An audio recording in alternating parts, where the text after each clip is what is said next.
नमस्कार, आप सभी का सादर अभिवादन है।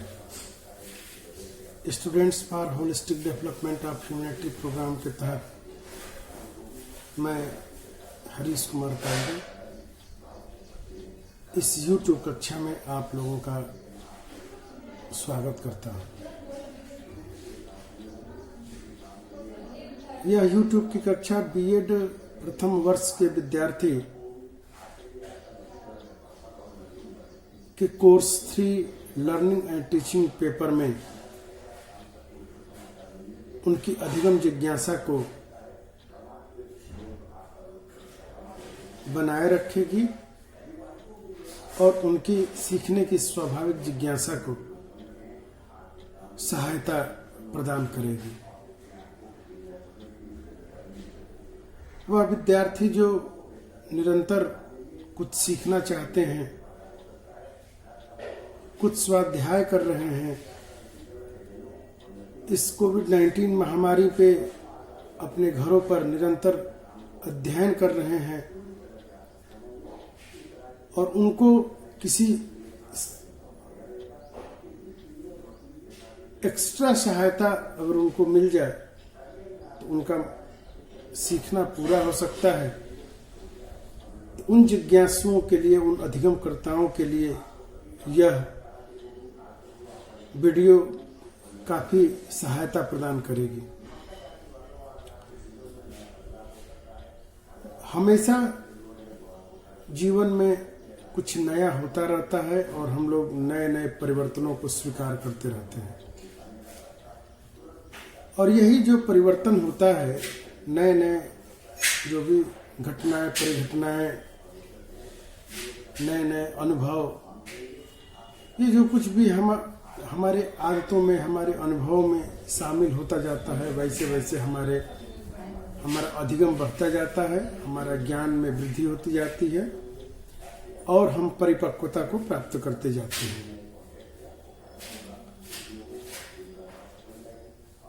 हम लोग पिछली वीडियो में थॉर्नडाइक के सिद्धांत को हम लोगों ने इस पर विचार रखा था।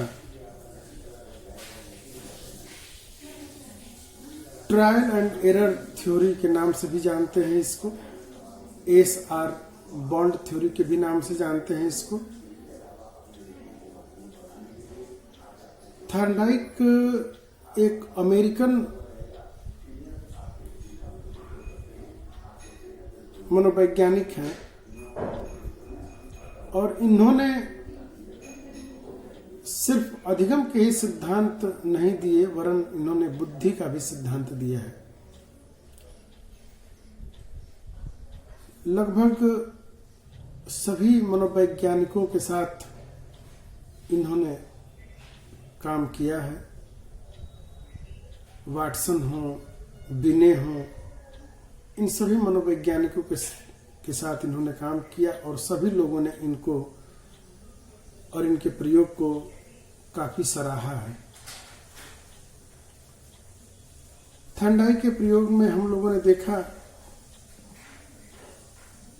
कि उन्होंने जो सीखने का जो SR बॉन्ड थ्योरी इन्होंने दिया, तो इन्होंने लगभग सभी पशुओं पर, सभी जानवरों पर इन्होंने अपना प्रयोग किया और इनके प्रयोग में, जिसको हम लोग उदाहरण के रूप में एक सिस्टमेटिक क्रम में जानते हैं, उसमें उन्होंने बिल्ली का प्रयोग किया। उन्होंने एक बॉक्स बनाया, जिस बॉक्स का उन्होंने नाम दिया पजल बॉक्स। सामान्यतः बहुधा हम लोग पजल से परिचित हैं। हम लोग अपने जीवन में पजल बनाए हैं। छोटे थे तो खिलौनों के रूप में पजल मिला होगा, न्यूज़पेपर्स में भी पजल आते हैं, मोबाइल फोन्स में भी हम लोग पजल बनाते हैं। इसमें पजल में एक है कि इसमें बार बार एक निरंतर अभ्यास करते रहिए और एक बाई एक स्टेप को हम लोग आगे जाते रहते हैं। मतलब कि हम लोग गलत करते हैं, बार बार हमारी अनुक्रिया होती है, गलत करते हैं, फिर गलत करते हैं, फिर गलत करते हैं और एक समय ऐसा आता है कि बिना त्रुटि किए हम लोग उस बाधा को पार कर जाते हैं, अर्थात हमारा स्टिमुलस प्राप्त हो जाता है। तो थॉर्नडाइक का जो ये प्रयोग था कि उन्होंने एक बिल्ली पर इसका सिस्टमेटिक प्रयोग किया, और बिल्ली यहाँ पे जो उसका जो ड्राइव का जो काम कर रही है, वो बिल्ली का अगर भूख है वो ड्राइव का काम कर रही है। अगर बिल्ली भूखी ना होती तो शायद वो अनुक्रिया नहीं करती। इसलिए सीखने में जिज्ञासुओं का होना बहुत जरूरी है। सीखने के लिए व्यक्ति जितना ज्यादा जिज्ञासु होगा, जितना ज्यादा सीखने के लिए तत्पर होगा, उसका उसमें रुचि, इंटरेस्ट, उसका उसमें लगन जितना ज्यादा होगा, वो उतना ही ज्यादा विषय वस्तु को सीखेगा। ये सिर्फ मनोवैज्ञानिकों का ही मत नहीं है, ये व्यवहारिक जीवन में भी इसको देखा जाए तो ऐसा होता है कि जो व्यक्ति जितना ज्यादा जिज्ञासु होता है, जितना ज्यादा तत्पर होता है, जितना सीखने की उसके अंदर ललक होती है, वो उतना ज्यादा सीखता है। तो थॉर्नडाइक ने जो प्रयोग किया उसमें एक पजल बॉक्स बनाया, और पजल बॉक्स में एक भूखी बिल्ली को उसमें अंदर बंद कर दिया, और स्टिमुलस के रूप में उसके सामने एक कटोरे में एक मछली को रख दिया।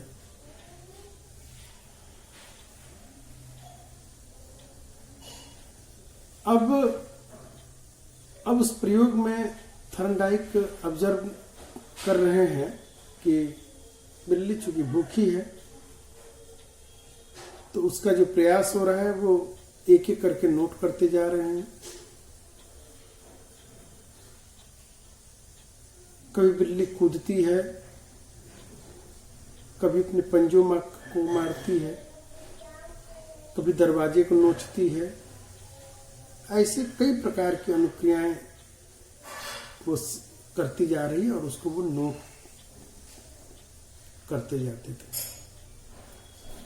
सारी अनुक्रियाओं को करते करते बाय चांस या बाय मिस्टेक उसका पैर, जो एक लीवर था, जिसको लीवर पे अगर वो दब जाए तो एक खटके की आवाज के साथ में वो खुल जाता था जब दरवाजा, तो उसका बाय चांस उसका पैर उस लीवर पे पड़ता है बिल्ली का, और दरवाजा खुल जाता है, और सामने वो भोजन प्राप्त कर लेती है। उसका स्टिमुलस उसको प्राप्त हो जाता है, भोजन, स्टिमुलस मतलब भोजन, उसको भोजन प्राप्त हो जाता है। तो थॉर्नडाइक ने इस प्रयोग को कई बार दोहराया, बार बार दोहराया। तो जो बिल्ली के द्वारा जो शुरू के जो निरर्थक जो प्रयास किए गए, वो धीरे धीरे उन प्रयासों में हर बार उसको प्रयोग किया गया, तो हर प्रयास में उसके प्रयासों की संख्या धीरे धीरे घटती गई, और एक समय ऐसा आया कि वो बिल्कुल सही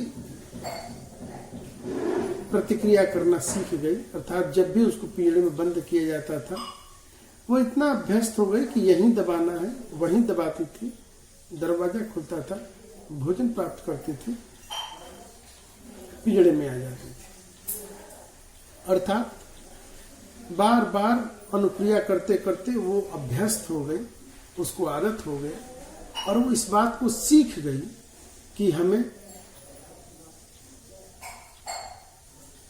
जो सार्थक जो हमारी अनुक्रिया है वो यहीं पे है। अगर हम यहाँ प्रेस करेंगे तो हमारा दरवाजा खुल जाएगा और हम अपने भोजन को प्राप्त कर लेंगे। पहले अनुक्रिया में थॉर्नडाइक ने इससे पाया कि बिल्ली के द्वारा बहुत ज्यादा निरर्थक क्रियाएं की गई, और अंत के निष्कर्ष में ये पहुंचे कि उसके द्वारा बहुत कम, बिल्कुल नगण्य, बहुत थोड़ा सा उसके द्वारा प्रयास किया गया और दरवाजा खुला, भोजन को प्राप्त कर लिया। अर्थात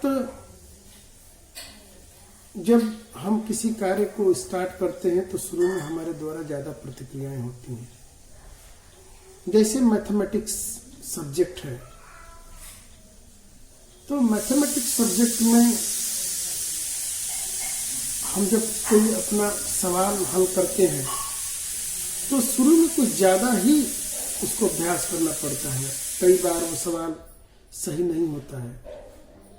ट्रायल और एरर का इससे ये एग्जाम्पल बड़ा सटीक है। कई बार प्रयोग, कई बार सवाल को करते करते और अंत में वो सवाल हल हो जाता है। और उसके बाद उस प्रकार के कोई भी सवाल में समय बहुत कम लगता है और कम समय में ही बिल्कुल सवाल आया और हम उसको सॉल्व कर लेते हैं। तो थॉर्नडाइक का यह प्रयोग, उन प्रयोगों के आधार पर उन्होंने दो सिद्धांत, दो नियम दिए। उस नियम में उसमें एक उन्होंने दिया प्राइमरी और दूसरा दिया सेकेंडरी, मतलब सीखने के मुख्य नियम और सीखने के गौण नियम। सीखने के जो मेन जो उसमें नियम दिए, उसमें उन्होंने 3 नियम को दिया। Law of readiness, law of effect और लॉ ऑफ एक्सरसाइज। अर्थात लॉ ऑफ रेडीनेस तत्परता का नियम, लॉ ऑफ इफेक्ट प्रभाव का नियम और लॉ ऑफ एक्सरसाइज अभ्यास का नियम। यदि तीनों नियम को देखें तो तीनों नियम शिक्षा जगत में और किसी भी व्यक्ति के, बालक सहित किसी भी व्यक्ति के व्यवहार में परिवर्तन लाने के लिए, उसके अधिगम में ये तीनों नियम काफी सहायता देते हैं, काफी सहायक है।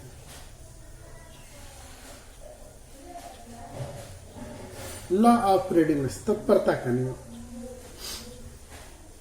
हम जितने ज्यादा किसी भी कार्य को करने के लिए तत्पर होते हैं, हमारे अंदर जितना ज्यादा हम किसी कार्य को करने के लिए मानसिक रूप से हम जितना ज्यादा तैयार होते हैं,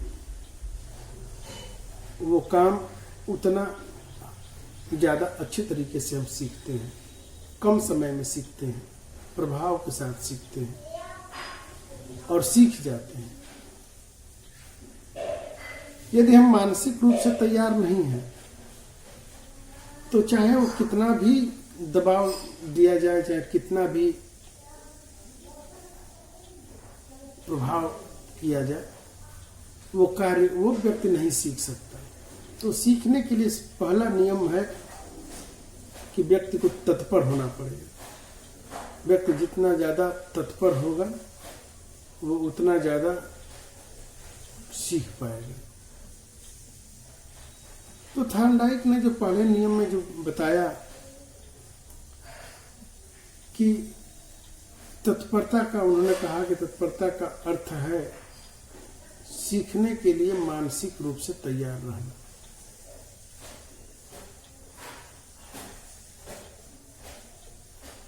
थॉर्नडाइक महोदय का जो प्रयोग था, उस प्रयोग में थॉर्नडाइक इस बात को परिभाषित कर रहे हैं कि जब सीखने वाला सीखने के लिए तत्पर या तैयार होता है तभी सीख पाता है।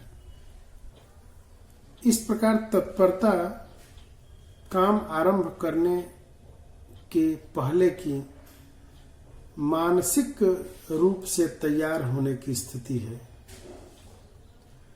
तत्परता के लिए आवश्यक है कि क्रिया में बच्चे की रुचि हो, उसके लिए उसके अंदर जिज्ञासा हो, साथ ही साथ सीखने के लिए आवश्यक शारीरिक परिपक्वता भी है।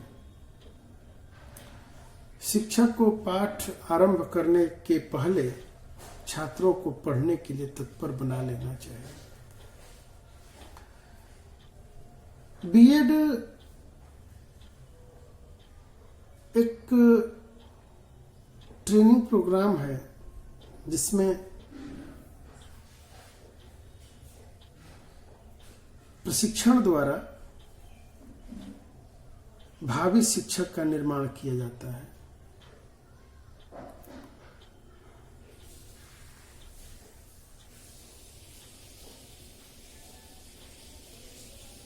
शिक्षक को अपनी कक्षा में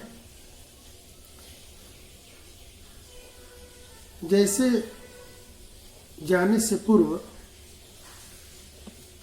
उसको अपनी कुछ तैयारी कर लेना चाहिए। थर्नडाइक महोदय भी इस नियम में इस बात को बता रहे हैं कि अगर शिक्षक क्लास में गए और बच्चे तैयार नहीं हैं सीखने के लिए, या बच्चे के अंदर कुछ चल रहा है या कोई दूसरी उलझन है, दूसरी कोई विषय चल रहा है, तो विद्यार्थी उसको बातों को ग्रहण नहीं कर सकता। तो शिक्षक को कक्षा में शुरू करने से पहले, इसीलिए क्लास में जब सारे मनोविज्ञान के सिद्धांत आए तो इस बात को बताया कि शिक्षक को क्लास में जाते समय पहले विद्यार्थियों को जगाना चाहिए, गर्मजोशी से उसका स्वागत करना चाहिए, अर्थात उसको सीखने के लिए पहले आमंत्रित करना चाहिए। फिर विद्यार्थी को एक ऐसा माहौल में ढालना चाहिए या ऐसा माहौल एक टीचर को क्रिएट करना चाहिए कि उसमें विद्यार्थी के अंदर वो ये इतना तैयार हो जाए कि लग रहा है कि आज कुछ नया मिलने वाला है, कुछ हम नया सीखें।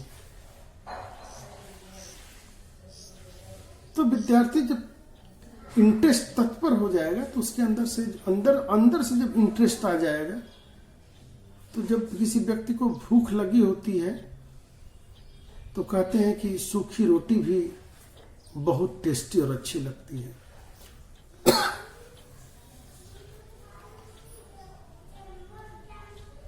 थर्नडाइक का जो ये नियम है, इसका हम लोग प्रयोग कक्षा में कर सकते हैं कि जब भी हम कक्षा में जाएं तो पहले कक्षा स्टार्ट करने से पहले विद्यार्थियों को हम तैयार कर लें।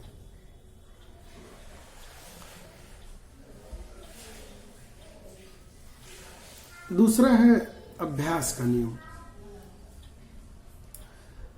यदि किसी क्रिया को बार बार किया जाता है तो उसके बंधन, जो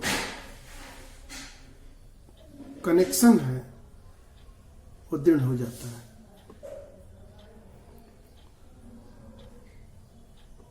हम लोग छोटे थे तो रटाया जाता था कि करत करत अभ्यासते जड़मत होत सुजान, रसरी आवत जातते सिल पर पड़त निशान।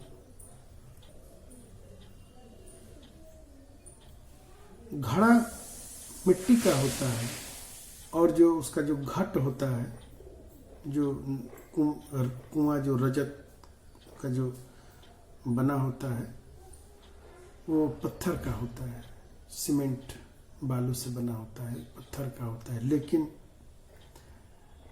मिट्टी का जो घड़ा है उस पर बार बार एक ही जगह पे लोग पनिहारी जो पानी को भरते हैं एक ही जगह पे रखते हैं, तो कुछ समय बाद, कुछ वर्षों बाद हम लोग देखते हैं कि वहां पर निशान बन जाता है, थोड़ा सा वो स्थान घिस जाता है। इतना प्रभाव है अभ्यास का।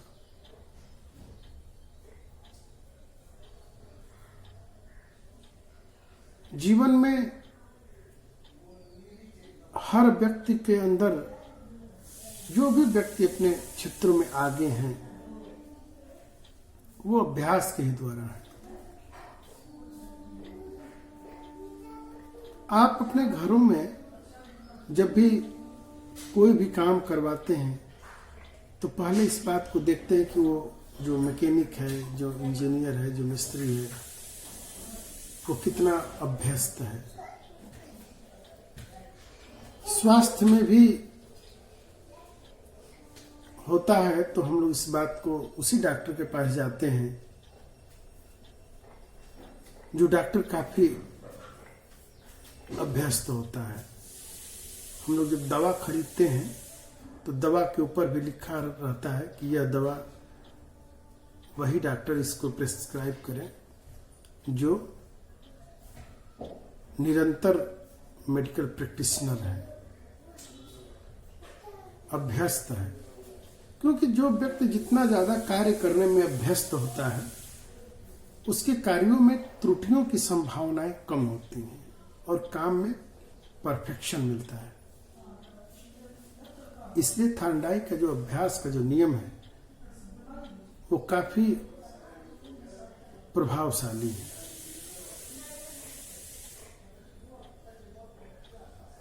अभ्यास का एक टाइपिस्ट को आप लोग देखे होंगे, कचहरी में गए होंगे तो टाइपिस्ट को देखे होंगे।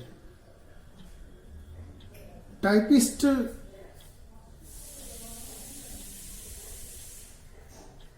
जब टाइपिंग सीखता है 6 महीने में टाइपिंग सीख जाता है और उसके बाद वो अभ्यास ही करता है और अभ्यास करते करते वो इतना अभ्यस्त हो जाता है टाइपिंग में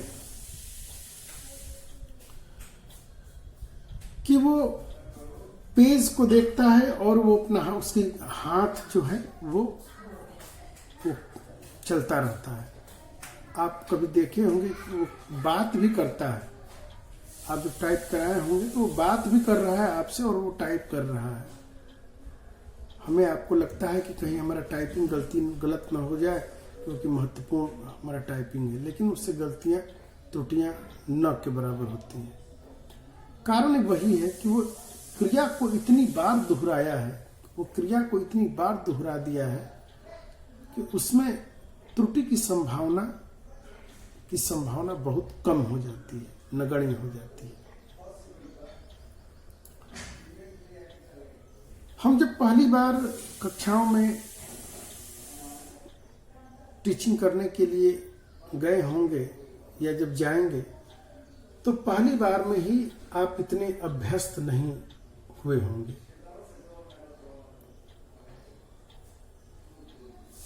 पहली बार में गए होंगे तो मन घबराया होगा, गला सूखा होगा। ये अनुभव हम लोग लंबे समय से देखते हैं। जब स्टेज पे जाते हैं तो लगता है कि हमारा सारा विषय समाप्त हो गया।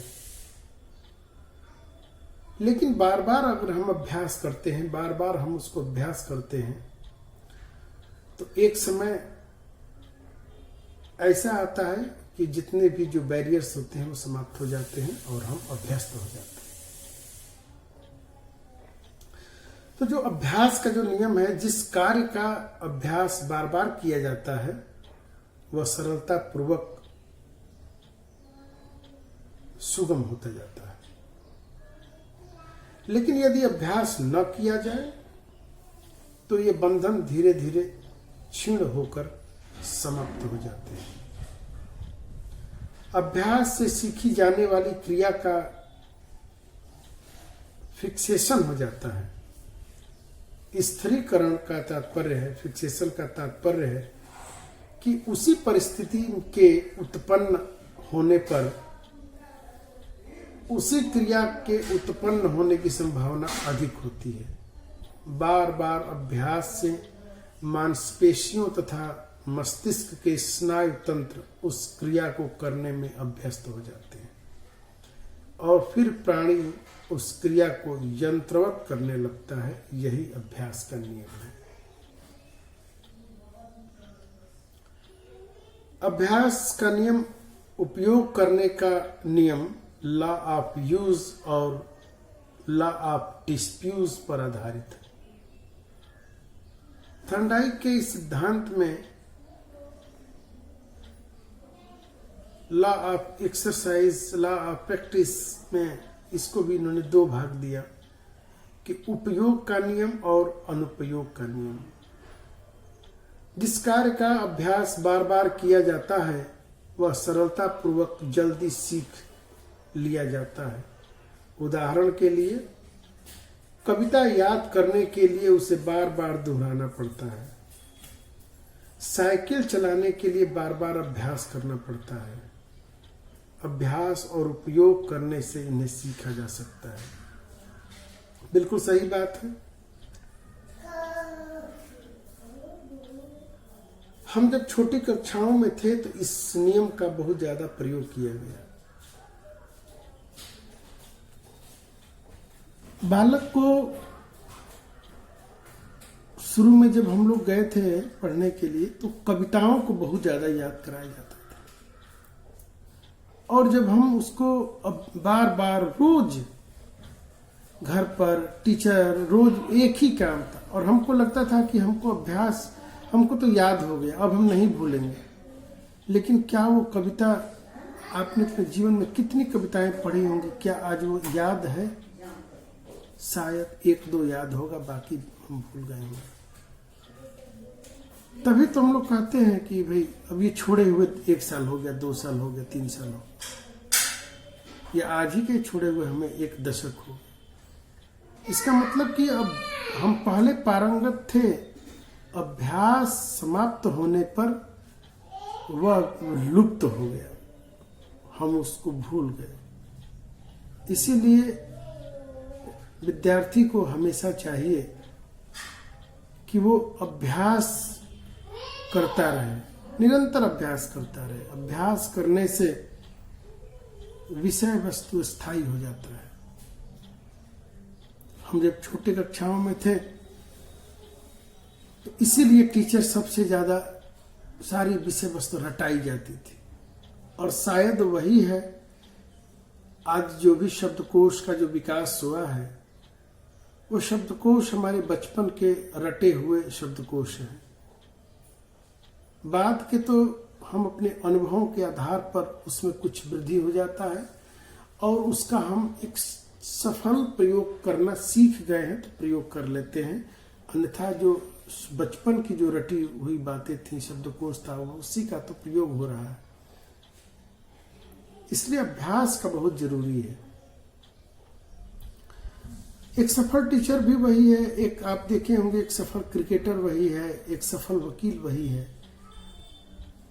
वकालत पेशे में वकील अपने समय खूब अच्छा पढ़ा तभी तो वकील बना, लेकिन आप देखे होंगे कि वो प्रतिदिन वो कोई भी केस लेने से पर उसको 8-8 घंटे उस पर स्टडी करता है, क्योंकि जानता है कि अगर हम स्टडी नहीं करेंगे तो हम क्या होगा, हम नई नई बातों को नहीं सीख पाएंगे, वो हमारे अभ्यास से बिछुड़ जाएगी। और वो एक प्रोफेशन है, और प्रोफेशन में हमेशा स्किल्ड लोगों की डिमांड होती है। जितने ज्यादा हम स्किल्ड हैं, जितने ज्यादा हम विषयों को जानते हैं, उतना ज्यादा हमारी समाज में, हमारे क्षेत्र, उस क्षेत्र में हमारी क्या होती है, हमारी प्रतिष्ठा प्राप्त होती है, उतनी ज्यादा हमारी पूछ होती है। इसलिए थॉर्नडाइक के तत्परता का नियम तो बहुत अच्छा है, क्योंकि अगला तत्पर है तभी सीखेगा। लेकिन सीख गया और अभ्यास नहीं किया तो वो भी बातें निरर्थक हो जाएंगी। इसलिए रुचि का होना बहुत जरूरी है, तत्पर होना बहुत जरूरी है, लेकिन सीखी गई बातों का बार बार अभ्यास करना वो बहुत जरूरी है। अभ्यास करते करते व्यक्ति किसी कार्य को करने के लिए अभ्यस्त हो जाता है।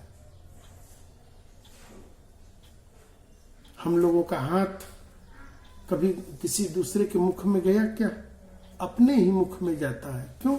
क्योंकि ये भी अभ्यस्त हो गया है। इसलिए हमें भी निरंतर रोज अपने लेसन को रोज पढ़ना चाहिए। एक दिन पढ़ा, आपको लगता है कि याद हो गया, लेकिन जब मौका पर फिर वो साथ नहीं आएगा। इसलिए अभ्यास बहुत जरूरी है।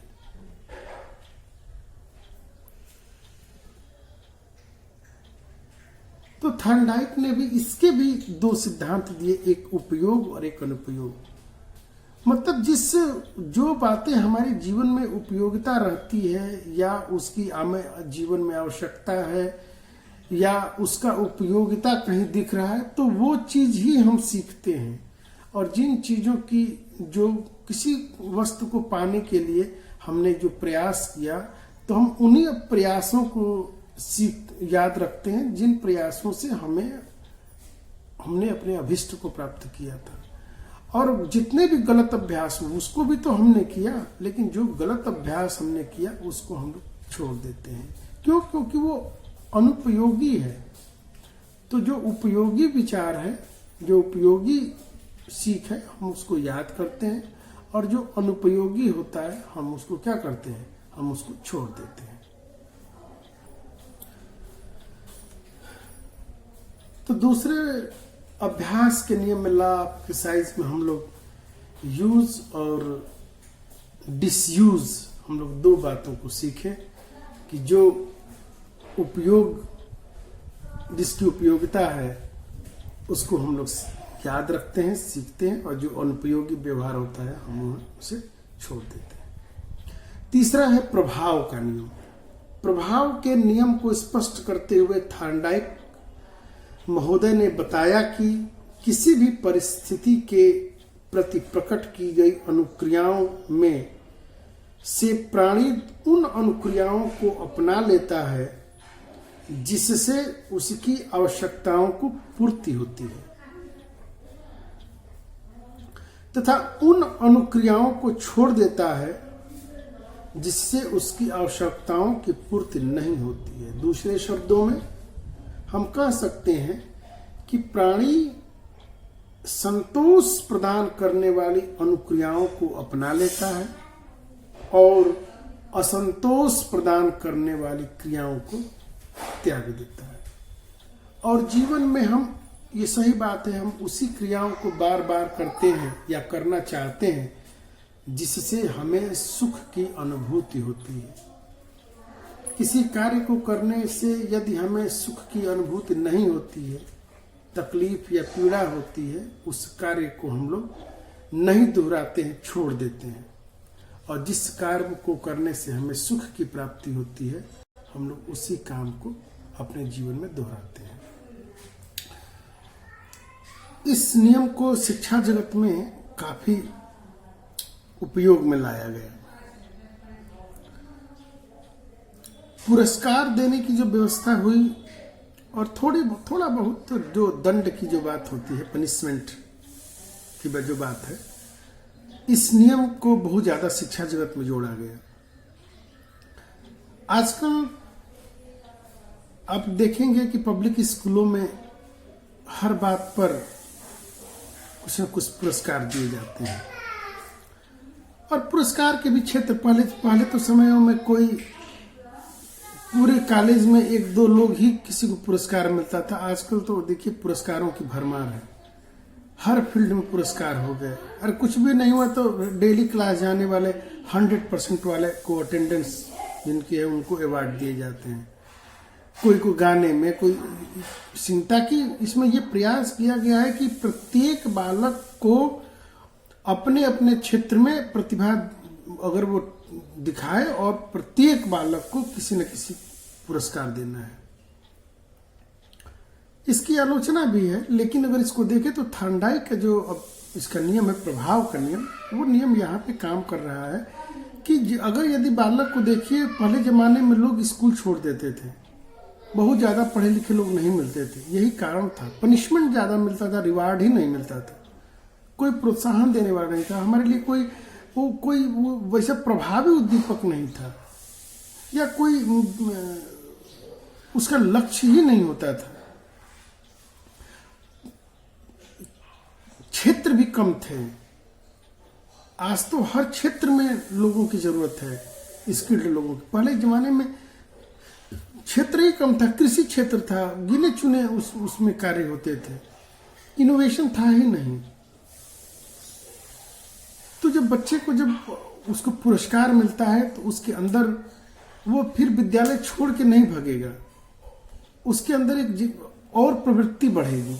इसमें प्रवृत्तियां बहुत तेजी से इसमें सकारात्मक बढ़ती हैं कि आज हमने दूसरा स्थान, दूसरा पोजीशन पाया, दूसरा हमें शील्ड मिला, या हमें विद्यालय द्वारा हमें 10,000 की छात्रवृत्ति मिली।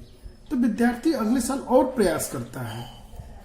आजकल विद्यालयों में स्कीम चलते हैं कि जो विद्यार्थी टॉप करेगा वो उसकी सारी फीस माफ होगी, वो फ्री ऑफ कास्ट पढ़ेगा। तो उसका हर विद्यार्थी के सामने एक लक्ष्य हो गया, वो उसका एक वो प्रभाव है, और उसके लिए विद्यार्थी जी जान से मेहनत करता है कि हमें वो पाना है।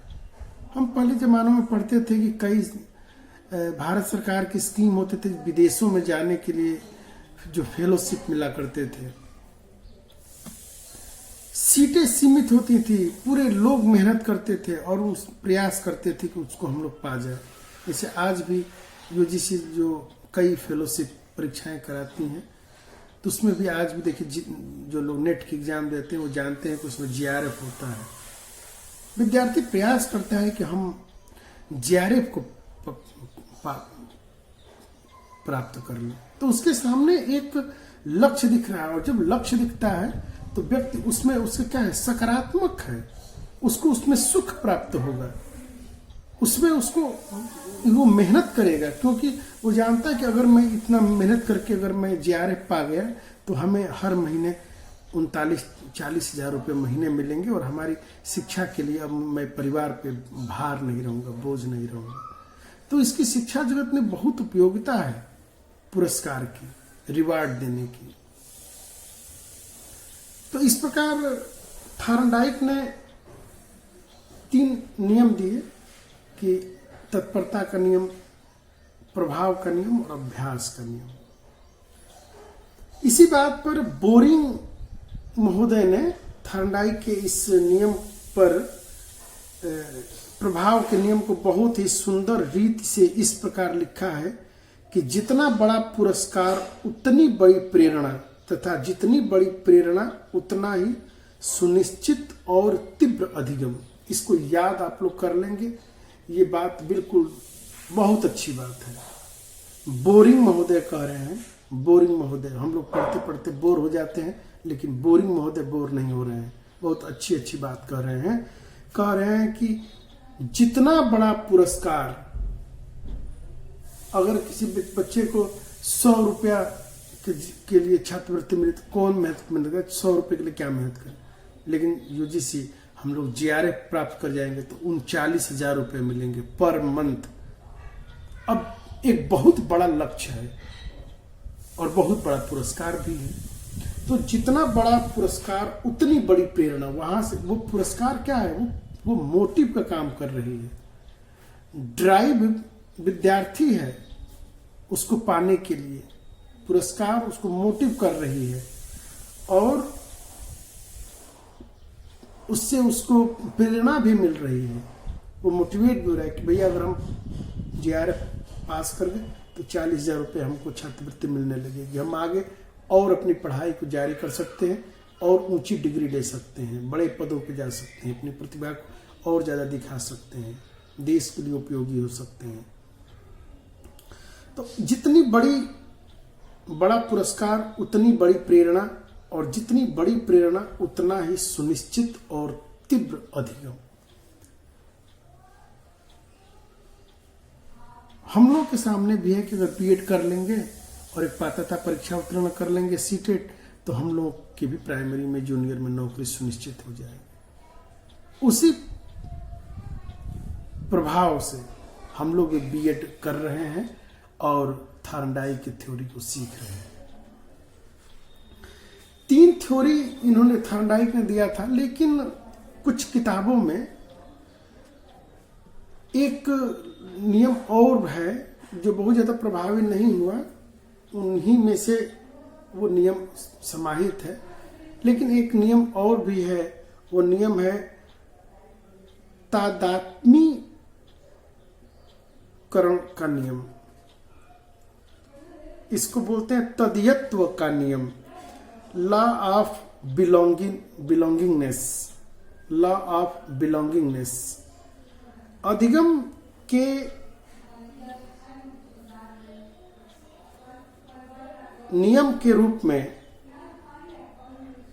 प्रसंगाधीनता से यह तात्पर्य है कि कोई संबंध, कनेक्शन आसानी से सीखा जा सकता है यदि उसकी अनुक्रिया और उपस्थिति से प्रसंगाधीनता का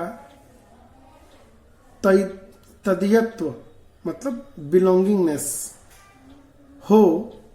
इसी प्रकार किसी पश्चात प्रभाव, आफ्टर इफेक्ट का संबंध से तदीयत्व होने पर संबंध में दृढ़ता आती है। शिक्षण तथा अधिगम की परिस्थितियों को गठित करने की दृष्टि से प्रसंगाधीनता के नियम का विशेष निहितार्थ इम्प्लीकेशन है। इसके अनुसार उन्हीं उद्दीपकों और अनुक्रियाओं का चुनाव करना उचित होगा जिनका अधिगमकर्ता से किसी न किसी रूप में बिलोंगिंगनेस हो। और ये सही बात है, अगर जितना ज्यादा किसी से नहीं तो संबंध होता है किसी भी कार्य का, तो वो व्यक्ति उस कार्य को बहुत आसानी से और इंटरेस्ट से उसको सीखता है।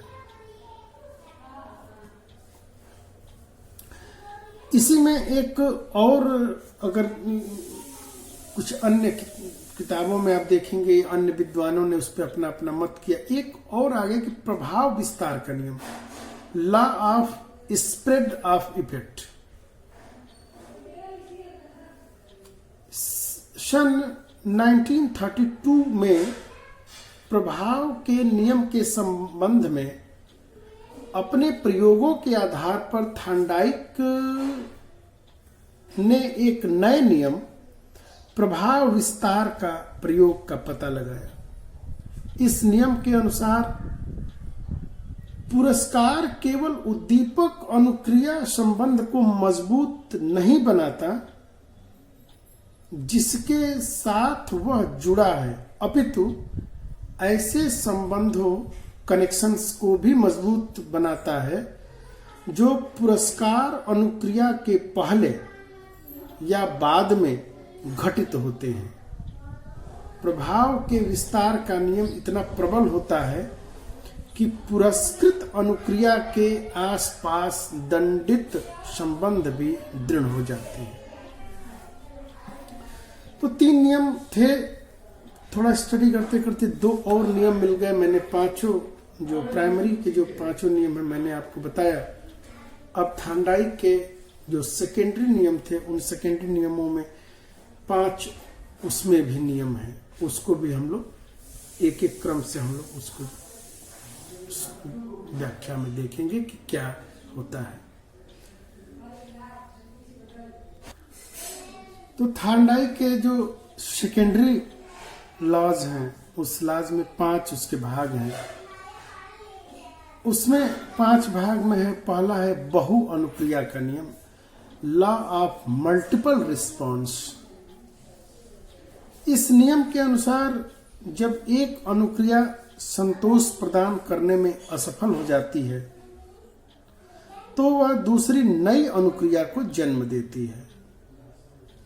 यह क्रम तब तक चलता रहता है जब तक सफलता नहीं मिल जाती, अर्थात किसी नवीन समस्या के उत्पन्न होने पर प्राणी उसके समाधान के लिए विभिन्न प्रयास करता है। दूसरे शब्दों में हम लोग इसको ऐसे समझ सकते हैं कि लॉ ऑफ मल्टीपल रिस्पॉन्स, जब हमारे सामने कोई उद्दीपक प्रस्तुत होता है और हमें उसको प्राप्त करना होता है तो हम कई प्रकार, हम अनुक्रिया तो भाई करना स्वाभाविक है, तो हम अनुक्रिया करते हैं। तो जो अनुक्रिया हमें संतोष प्रदान करती, मतलब लगता है कि अच्छा ये सही अनुक्रिया, हम एक स्टेप आगे हो गए, फिर आगे चले दूसरा स्टेप गलत हो गया, नहीं वो स्टेप हम छोड़ देते हैं, फिर उस पर ध्यान ही नहीं, फिर हम वहां से फिर दूसरा तीसरा स्टेप उठाते हैं, फिर वो अनुक्रिया हमारा सही हो। फिर तो जो अनुक्रिया हमें सुखद और संतोषजनक परिणाम देता है, अर्थात हमें लक्ष्य की तरफ अग्रसरित करता है, उस क्या करते हैं, उस अनुक्रिया को हम लोग जो संतोष प्रदान किया या जो आगे बढ़ा उसको हम लोग याद रख लेते हैं। और जो अनुक्रिया हमें, हम कोई भी काम सीखते हैं तो बहुत से काम में कई बार काम करते हैं, कई बार प्रयास करते हैं, एक बार तो जो रास्ता हमें सफलता की तरफ ले जाता है उसको हम याद रखते हैं, बाकी को कौन याद रखता है। तो बहु अनुक्रिया का इनका जो लॉ ऑफ मल्टीपल रिस्पॉन्स, यहाँ पे जैसे कि बिल्ली पर जब उन्होंने प्रयोग किया था तो बिल्ली का उछलना, कूदना, पंजे मारना, नोचना, तोड़ना, धक्के देना, ये सारी गलत अनुक्रियाएं थी। वो सारी अनुक्रियाएं उसको संतोष नहीं दी, नहीं तो फिर वो हर अनुक्रिया में वही करता। अब उसको एक अनुक्रिया सीख लिया कि यहाँ पे लीवर है, यहाँ पे हमने प्रेस किया तभी दरवाजा खुल रहा है, तो अब उसको सीख गई बार बार कि यहाँ से उसको सुखद, मतलब उसको वहां दबाई और उसको स्टिमुलस प्राप्त हुआ। तो फिर जब भी उसको भूख लगे और पिंजड़े में बंद रहती थी, भूख लगा, उसी को दबाती थी, अपना भोजन प्राप्त कर लेती थी। तो लॉ ऑफ मल्टीपल रिस्पॉन्स में हम लोग यही है कि जो व्यवहार हमें सफलता की तरफ ले जाता है, जो हमें संतोष प्रदान करता है, जो हमें सुख प्रदान करता है, उस व्यवहार को हम लोग क्या करते हैं, सीख जाते हैं, और बाकी जितने भी अनुक्रियाएं होती हैं उसको हम छोड़ देते हैं। जब हम लोगों ने पहली बार मोटरसाइकिल चलाना सीखे होंगे तो कितनी गलत अनुक्रियाएं किए होंगे। ऐसा कोई है कि एक दिन में कोई सीख गया हो? कितनी गलत अनुक्रियाएं, तो सारी गलत अनुक्रियाओं को याद अब तक रखा है क्या? हाँ, कोई चोट लग गई, बहुत बड़ा मिस्टेक हो गया तो हम लोग उसको कहानी सुनाने में रखते हैं, लेकिन जिस नियमों से हम लोग अच्छे तरीके से सीख जाते हैं फिर उसी को हम लोग नियम को याद कर जाते हैं, उसी में अभ्यस्त होते हैं, उसमें अभ्यास करते करते हम लोग पारंगत हो जाते हैं। अगला है विन्यास या अभिवृत्ति का नियम, लॉ ऑफ सेट या लॉ ऑफ एटीट्यूड। एटीट्यूड मतलब अभिवृत्ति। अब सीखने में हमारा, अब इसी को कहा जाता है कि बाई फोर्स किसी को कोई काम कराना। बाई फोर्स, हमें टीचर बनने का मन नहीं है, बाई फोर्स टीचर बनाया जा रहा है। हमें इंजीनियर बनने का मतलब नहीं, हम डॉक्टर बाई फोर्स बनाया जा रहा है। तो जो बाई फोर्स जो कहा, उसके प्रति उसका एटीट्यूड ही नहीं है, उसके अंदर उसकी विवृत्ति ही नहीं है। तो जब एटीट्यूड नहीं है, विवृत्ति नहीं है, तो वो उसमें भले सफल हो जाए लेकिन वो उसमें वो बहुत ज्यादा प्रभावित ढंग से काम नहीं कर सकता है। तो सीखने में के आधुनिक सिद्धांतों में जिसे प्रेरणा, मोटिवेशन कहा जाता है, उसे थॉर्नडाइक ने विन्यास या अभिवृत्ति कहा है। इस नियम के अनुसार प्राणी की अभिवृत्ति या सेट के द्वारा उसका सीखना निर्देशित होता है। इसी सेट या अभिवृत्ति या मनोवृत्ति के कारण कुछ छात्र यदि शिक्षक की बात ध्यान से सुनते हैं तो कुछ झपकी लेते हैं या फिर कार्टून इत्यादि बनाते हैं। इसी क्रिया के फल स्वरूप के अलावा थकावट, निद्रा, उलझने, अरुचि, आवश्यकता का न होना आदि भी सीखने वाले की अभिवृत्ति या मनोदशा को प्रभावित करती है।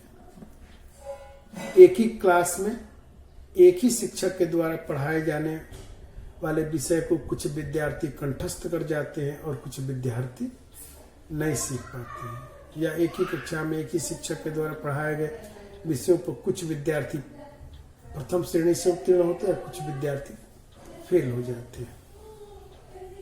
अगला है तत्वों की प्रबलता का नियम, लॉ ऑफ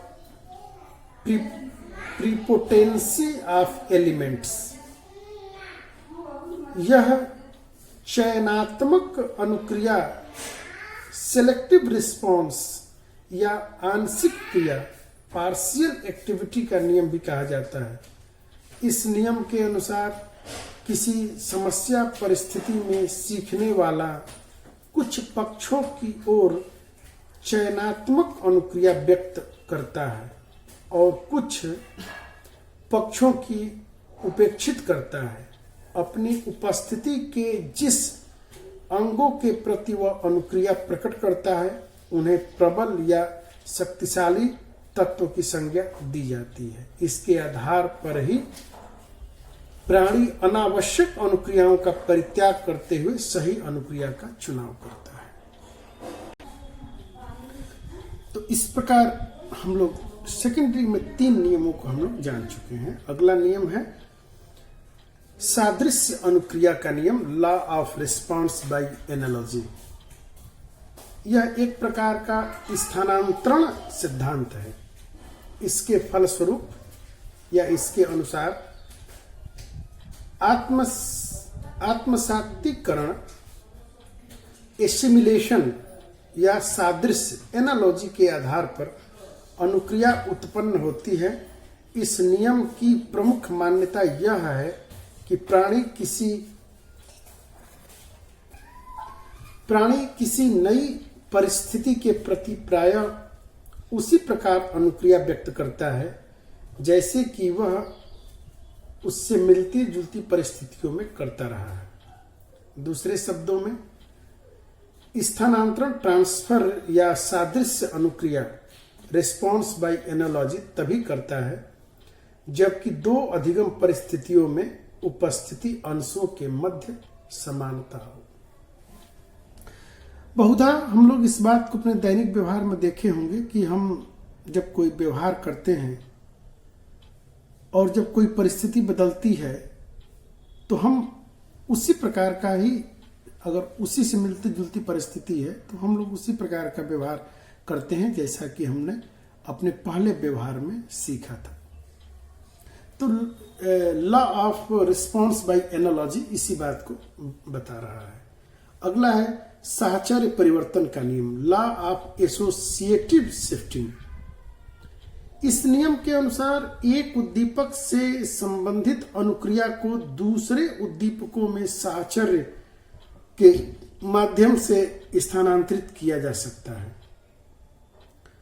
वस्तुतः जैसे हम लोग पावलोव के द्वारा प्रतिपादित अनुबंधित अनुक्रिया या सहज क्रिया, कंडीशनड रिस्पॉन्स और रिफ्लेक्स को थॉर्नडाइक ने साहचर्य परिवर्तन के नियम के रूप में व्यक्त किया था।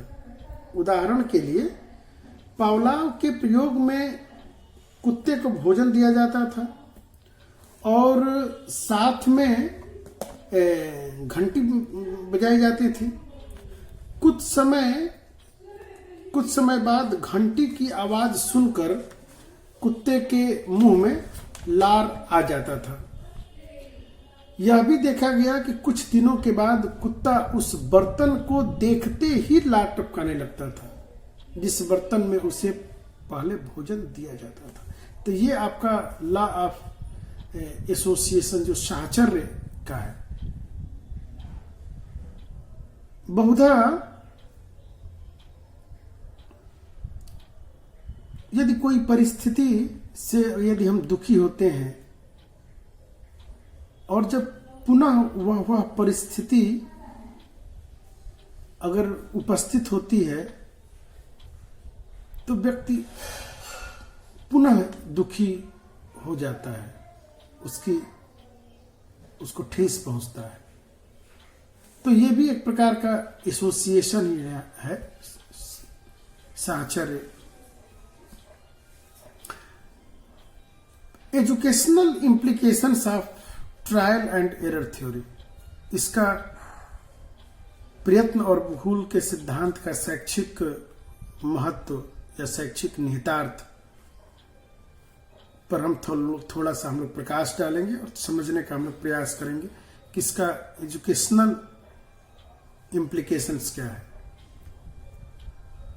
प्रयत्न और भूल का सिद्धांत इस बात पर बल देता है कि सीखने के लिए क्रिया करना आवश्यक है करके सीखने, लर्निंग बाय डूइंग का यही मनोविज्ञान है कि इसमें बालक को प्रयत्न और भूल द्वारा सीखने का अवसर मिलता है। मनोवैज्ञानिक ने यह भी निष्कर्ष निकाला कि बच्चे भी बिना क्रिया किए अथवा केवल अनुकरण द्वारा नहीं सीखते। उदाहरण के लिए बच्चा बोलना सीखता है, यदि वह अनुकरण से सीख जाता है तो बड़ों को सुनकर और प्रारंभ से ही ठीक ठीक बोलने लगता। बहुत अच्छी बात है कि मनोवैज्ञानिकों ने यह निष्कर्ष निकाला है कि बच्चे भी बिना क्रिया किए अथवा केवल अनुकरण द्वारा नहीं सीख पाते। उदाहरण के लिए बच्चा बोलना सीखता है, यदि वह अनुकरण से सीख जाता तो बड़ों को सुनकर वह प्रारंभ से ही ठीक ठीक बोलने लगता, परंतु ऐसा नहीं हो पाता। वह प्रयत्न और भूल द्वारा धीरे धीरे शुद्ध उच्चारण सीखता है, और वो भी शुद्ध उच्चारण सीखने के लिए धीरे धीरे सीखता है और बार बार अभ्यास के द्वारा सीखता है। कई बार उसमें जो रिवार्ड और पनिशमेंट की भी भूमिका होती है। उसके द्वारा सही उच्चारण पे अगर हम उसको सकारात्मक फीडबैक दे रहे हैं, रिवार्ड मिल रहा है, गुड, बहुत अच्छे, तो वो भाषा का बार बार प्रयोग करता है। या कोई गलत शब्द सीख जाता है तो फिर उसको सिखाने के लिए थोड़ा पनिशमेंट की भी व्यवस्था करनी पड़ती है, क्योंकि वो आदत को छुड़ाने के लिए उसकी उपयोगिता, उसकी जरूरत है। ठीक इसी प्रकार चलना सीखता है। पहले खड़ा होता है, गिरता है, लुढ़कता है, उठता है, गिरता है, और इस प्रकार धीरे धीरे अपने पैरों पर चलना सीख लेता है। हम लोग जब पहली बार साइकिल चलाना सीखे होंगे तो कितनी बार गिरे होंगे, और हर बार गिरने या हर बार संभलने में हमें कुछ प्राप्त हुआ होगा, जिसको हम लोग अनुभव के नाम से जानते हैं। तो जिन कारणों से या जिन गलत व्यवहार से हम सही नहीं कर पाते थे, उन गलत व्यवहार को हम धीरे धीरे क्या करते हैं, छोड़ते जाते हैं, और जो सही व्यवहार होता है हम लोग उसको अपने जीवन में, अपनी क्रिया में एडॉप्ट करते जाते हैं, और धीरे धीरे कुछ निरंतर अभ्यास के बाद, कुछ समय के निरंतर अभ्यास चलने के बाद हम लोग उसमें क्या होता है, पारंगत हो जाते हैं। तो शिक्षा में इसका बहुत महत्व है कि बालक हमेशा से ही प्रयत्न और भूल के द्वारा ही सीखते हैं। वो जितनी बार गलतियां करेगा उतनी बार उसको नए नए अनुभव प्राप्त होंगे, और वो नई नई बातों को सीखेगा, और उससे उसको परफेक्शन, उसके कार्य में उसको परफेक्शन प्राप्त होगा। इसलिए शिक्षा में इसका बहु उपयोगिता है, विशेष रूप से छोटे बालकों पर, छोटे कक्षाओं में।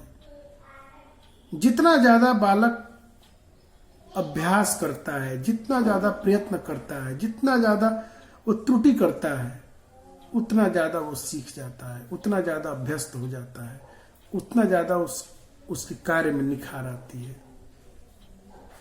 इसलिए छोटे बालकों पर और छोटी कक्षाओं में और प्रशिक्षण में भी इस विधि का बहुत महत्व है।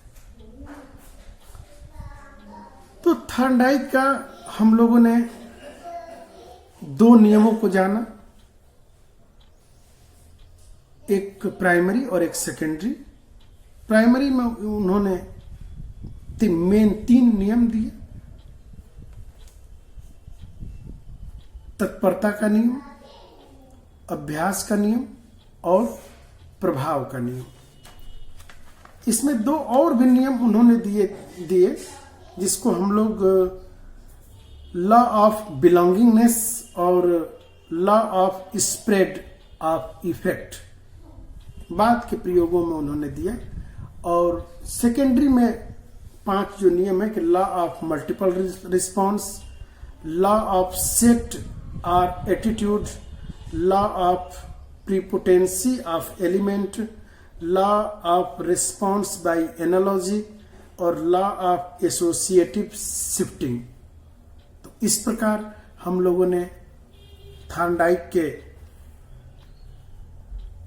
जो 5 और 3 8 नियम है उस पर हम लोगों ने विचार साझा किए और कुछ इसके एजुकेशनल इम्प्लीकेशंस को हम लोगों ने देखा। अगली वीडियो में हम लोग इसके और शैक्षिक निहितार्थ को हम लोग व्यापक रूप से समझने का प्रयास करेंगे। तब तक के लिए धन्यवाद। अगले वीडियो में हम लोग नए टॉपिक के साथ उपस्थित होंगे।